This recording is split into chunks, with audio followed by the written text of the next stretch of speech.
ओम श्री गणेशाय नमः। ओम बुम बुद्धाय नमः। प्रिय श्रोताओं, आज बुधवार के दिन सुनिए बुधवार व्रत की संपूर्ण कथाएं। एक समय की बात है कि श्री विष्णु भगवान का विवाह देवी लक्ष्मी जी के साथ निश्चित हो गया। विवाह की तैयारियां होने लगी। सभी देवताओं को निमंत्रण भेजे गए, परंतु गणेश जी को अलग से निमंत्रण नहीं दिया।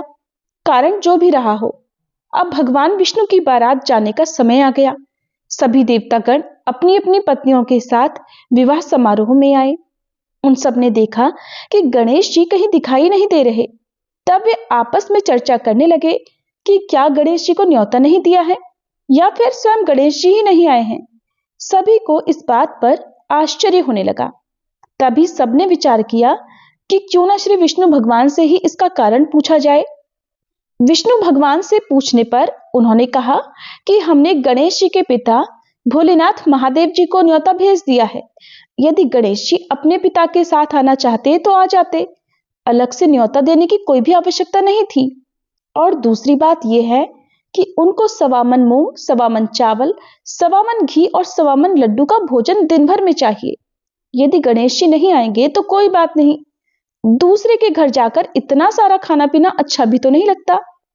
इतनी वार्ता कर ही रहे थे कि किसी एक ने सुझाव दिया, यदि गणेश जी आ भी जाएं तो उनको द्वारपाल बनाकर बैठा देंगे कि आप घर का ध्यान रखना। आप तो चूहे पर बैठकर धीरे धीरे चलोगे तो बारात से बहुत पीछे रह जाओगे। सबको ये सुझाव पसंद आ गया। तब विष्णु भगवान ने भी अपनी सहमति दे दी। होना क्या था, इतनी ही देर में गणेश जी भी वहां आ पहुंचे और उन्हें समझा बुझाकर घर की रखवाली करने बैठा दिया। बारात चल पड़ी। तब देवर्षि नारद जी ने देखा कि गणेश जी तो द्वार पर ही बैठे हुए हैं। वे गणेश जी के पास गए और उनके वहां रुकने का कारण पूछा। गणेश जी ने बताया कि विष्णु भगवान ने मेरा बहुत अपमान किया है। नारद जी ने कहा, आप अपनी मूषक सेना को आगे भेज दें तो वह रास्ता खोद देगी, जिससे उनके वाहन धरती में धंस जाएंगे। तब तो उन्हें आपको सम्मान पूर्वक बुलाना ही पड़ेगा। अब तो गणेश जी ने अपनी मूषक सेना जल्दी से आगे भेज दी और सेना ने जमीन पोली कर दी। उधर जब बारात वहां से निकली तो रथों के पहिए धरती में धंस गए। सब लाख कोशिश करें परंतु पहिए ना निकले। सभी ने अपने अपने उपाय कर लिए, किंतु पहिए तो नहीं निकले, बल्कि जगह जगह से टूट और गए। किसी की समझ में नहीं आ रहा था कि अब क्या किया जाए। तभी देवर्षि नारद जी वहां पहुंचकर कहने लगे, आप लोगों ने गणेश जी का अपमान करके अच्छा नहीं किया। यदि उन्हें मनाकर लाया जाए तो आपका कार्य सिद्ध हो सकता है और ये संकट भी टल सकता है। तब भगवान शंकर ने अपने दूत नंदी को भेजा और वे गणेश जी को लिवा कर लाए। फिर गणेश जी का आदर सम्मान के साथ पूजन किया। तब कहीं रथ के पहिए निकले। अब रथ के पहिए तो निकल गए, परंतु वे टूट फूट गए। उन्हें सुधारे कौन? पास के ही खेत में एक खाती काम कर रहा था, उसे बुलाया गया। खाती अपना काम करने से पहले श्री गणेशाय नमः कहकर गणेश जी की वंदना मन ही मन करने लगा। देखते ही देखते खाती ने सभी पहियों को ठीक कर दिया। तब खाती कहने लगा कि हे देवताओं, आपने सर्वप्रथम गणेश जी को नहीं मनाया होगा और न ही उनकी पूजा की होगी, इसीलिए तो आपके ऊपर ये संकट आया है। हम तो मूर्ख अज्ञानी हैं, फिर भी पहले गणेश जी को पूजते हैं, उनका ध्यान करते हैं। आप लोग तो देवतागण हैं, फिर भी आप गणेश जी को कैसे भूल गए?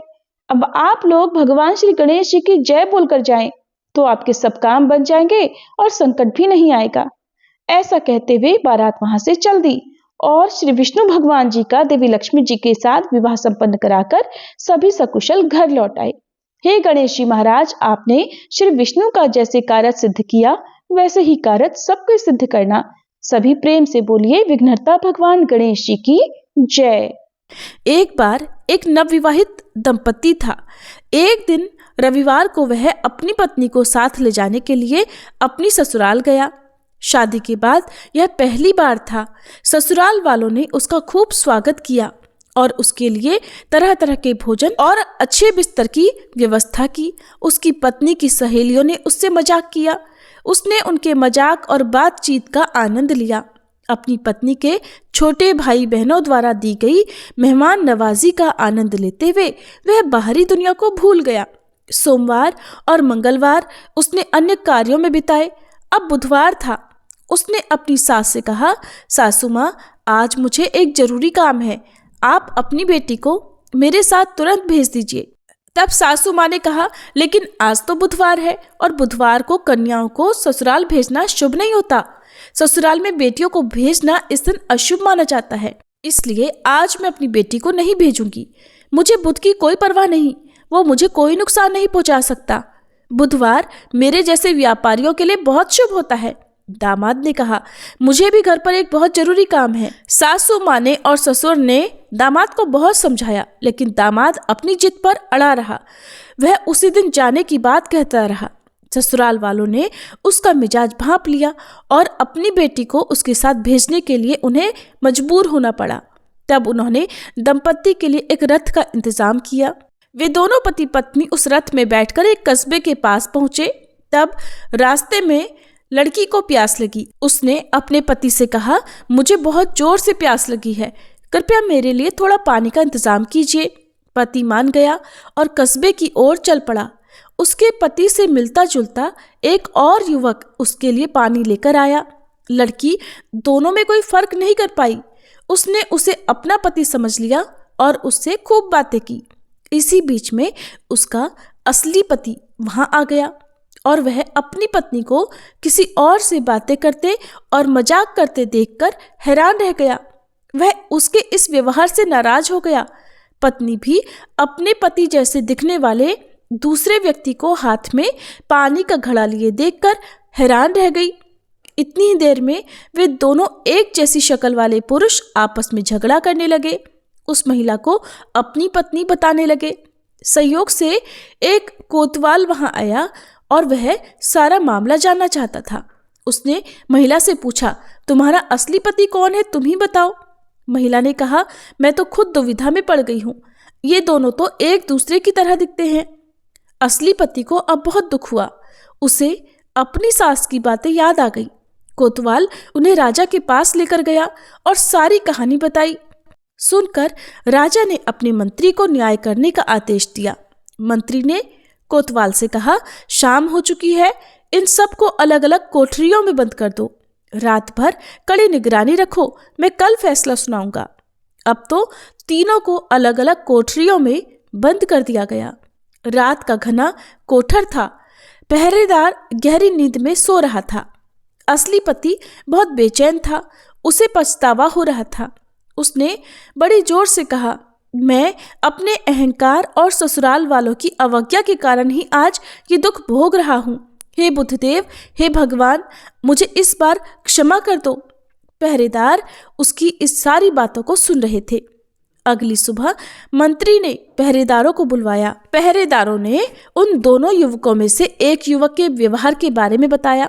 मंत्री ने कहा, जिस व्यक्ति को रात भर बेचैनी रही वही इस महिला का असली पति है और उसकी पत्नी को उसे सौंप दिया जाना चाहिए। वहीं दूसरा पुरुष जो रात भर चैन से सोता रहा वह असली पति नहीं है। अब इस प्रकार से उन दोनों पति पत्नी को कोठरी से बाहर कर दिया गया। उन्हें सम्मान के साथ विदा कर दिया गया। पहरेदार जब दूसरे युवक के पास गए तो बाहर से ताला लगा होने के बावजूद उसकी कोठरी भीतर से खाली थी। उन्होंने यह बात जाकर मंत्री को बताई। मंत्री ये जानकर हैरान रह गए कि कोठरी बाहर से ताला लगे होने के बावजूद भी भीतर खाली थी, अंदर कोई नहीं था। तब वे वरिष्ठ मंत्री के पास गए और उन्हें पूरी बात बताई। वरिष्ठ मंत्री मुस्कुराए और बोले कि लापता कैदी बुद्धदेव हैं। बुध बुधवार को शासन करते हैं। इस व्यक्ति ने बुध के अधिकार को चुनौती दी थी। बुद्धदेव को बुरा लगा, इसलिए उन्होंने सबक सिखाने के लिए उसके पति का वेश धारण कर लिया। आज गुरुवार है, बृहस्पति गुरुवार को शासन करते हैं। बुध ठीक सूर्योदय के समय गायब हो गए, इसलिए डरो मत, पहरेदारों की इसमें कोई गलती नहीं है। अब राजा अपने मंत्री के फैसले से प्रसन्न थे। उधर पति पत्नी दोनों घर पहुंचे और जाकर उन्होंने अपने प्रियजनों को पूरी बात बताई। तब से वे दोनों पति पत्नी परिवार सहित बुद्धदेव की पूजा अर्चना और व्रत करके कहानी का श्रवण करने लगे। आप सब भी प्रेम से बोलिए, बुद्ध देवता की जय। अगर कोई व्रत की कथा सुने और लपसी तपसी की कहानी ना सुने तो व्रत कथा का पुण्य पूरा नहीं मिलता। इसलिए आप सुनिए लपसी और तपसी की कहानी। एक बार एक लपसी था, एक तपसी था। तपसी हमेशा भगवान की तपस्या में लीन रहता था। लपसी रोजाना 1.25 सेर की लापसी बनाकर भगवान को भोग लगाकर जीम लेता था। एक दिन वे दोनों आपस में झगड़ा करने लगे।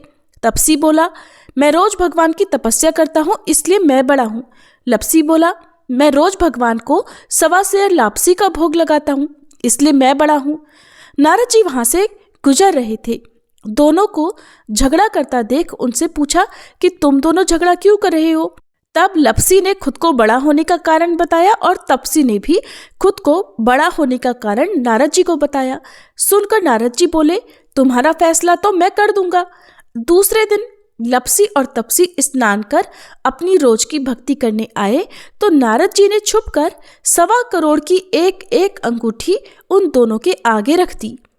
तपसी की नजर जब अंगूठी पर पड़ी तो उसने चुपचाप अंगूठी उठाकर अपने नीचे दबा ली। उधर लपसी की नजर भी अंगूठी पर पड़ी लेकिन उसने ध्यान नहीं दिया और भगवान को भोग लगाकर लापसी खाने लगा। नारद जी जब सामने आए तो दोनों ने पूछा, बताइए नारद जी, हम दोनों में से कौन बड़ा है। तब नारद जी ने तपसी से खड़ा होने को कहा। वह खड़ा हुआ तो उसके नीचे दबी हुई अंगूठी दिखाई पड़ी। नारद जी ने तपसी से कहा, तपस्या करने के बाद भी तुम्हारी चोरी करने की आदत नहीं गई इसलिए लपसी बड़ा है और तुम्हें तुम्हारी तपस्या का भी कोई फल नहीं मिलेगा। तब तपसी शर्मिंदा होकर क्षमा मांगने लगा। उसने नारद जी से पूछा, नारद जी, मेरी तपस्या का फल फिर मुझे कैसे मिलेगा।